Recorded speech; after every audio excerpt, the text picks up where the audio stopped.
kelas 12 IPA 1. Di video kali ini saya akan melaporkan hasil praktikum saya mengenai pengaruh faktor luar terhadap pertumbuhan dan perkembangan tanaman kacang tanah. Tujuan dari praktikum ini ialah untuk mengetahui faktor-faktor luar apa saja yang mempengaruhi pertumbuhan dan perkembangan tanaman. Alat bahan yang digunakan ada gunting, spidol, botol spray, kacang tanah, air, kapas, dan media tanam dari botol. Langkah pertama, berilah label pada media tanam dengan kode A, B, dan C.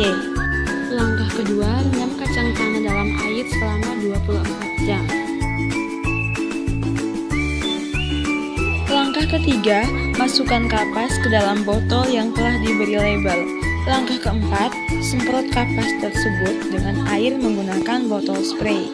Langkah yang kelima, masukkan kacang ke dalam botol yang diisi dengan kapas dengan jumlah kacang tanah yang sama.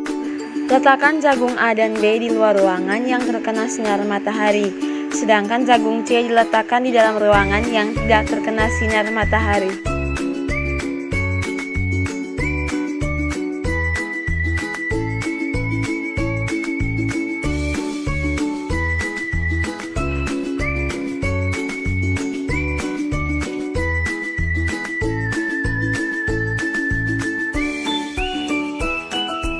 Berdasarkan grafik ini, tinggi kacang tanah mengalami peningkatan dan penurunan selama 14 hari, di mana kacang tanah mengalami peningkatan di hari kedua sampai hari kelima, kemudian dilanjutkan dari hari ke-10 hingga hari ke-14.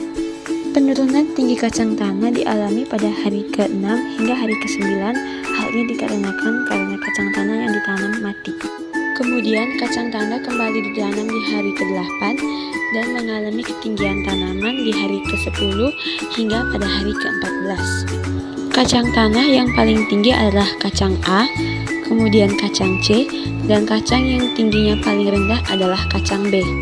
Berdasarkan grafik ini, jumlah cabang kacang juga mengalami penurunan di hari yang sama, yaitu pada hari ke-6 hingga hari ke-10. Jumlah cabang kacang A dan kacang C sama, yaitu berjumlah 2.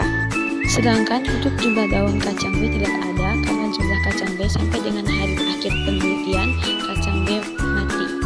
Jumlah daun pada kacang juga sama dengan jumlah cabang pada kacang, yakni pada hari ke-6 hingga hari ke-10 kacang mengalami penurunan. Kemudian pada kacang A dan kacang C mengalami kesamaan jumlah daun yaitu 2. Cahaya diperlukan oleh tumbuhan untuk melakukan proses fotosintesis dan fotomogenesis. Dengan cahaya, tumbuhan mendapatkan nutrisi dan juga energi. Tanpa adanya cahaya akan terjadi etiolasi, yaitu pertumbuhan cepat yang tidak normal seperti yang terjadi pada gelas C.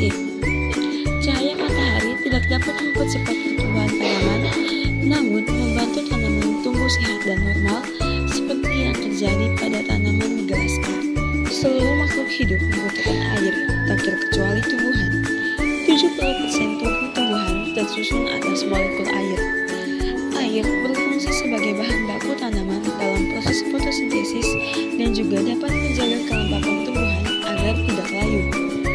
Air juga yang mengantarkan unsur mineral ke daun.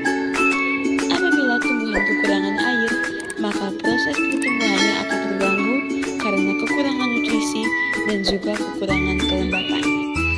Tumbuhan yang kelebihan air tanpa penyinaran cahaya yang cukup akan memiliki batang yang tinggi dan kecil. Akan tetapi, tumbuhan yang mendapat penyinaran cahaya yang cukup tetapi kekurangan air akan menjadi layu dan pertumbuhannya melambat. Sedangkan tumbuhan yang mendapat cahaya dan air yang cukup akan mengalami pertumbuhan dan perkembangan yang normal. Kesimpulan, jagung memiliki tinggi kecerdasan hipogreal. Cahaya sangat berpengaruh terhadap pertumbuhan dan perkembangan tanaman jagung. Apabila jagung mengalami kelebihan ataupun kekurangan cahaya, maka proses pertumbuhan dan perkembangannya pun akan terganggu. Begitu juga dengan air serta faktor-faktor luar lainnya yang mendukung proses pertumbuhan dan perkembangan tanaman jagung. Sekian laporan praktikum dari saya. Semoga hal ini bermanfaat. Thank you for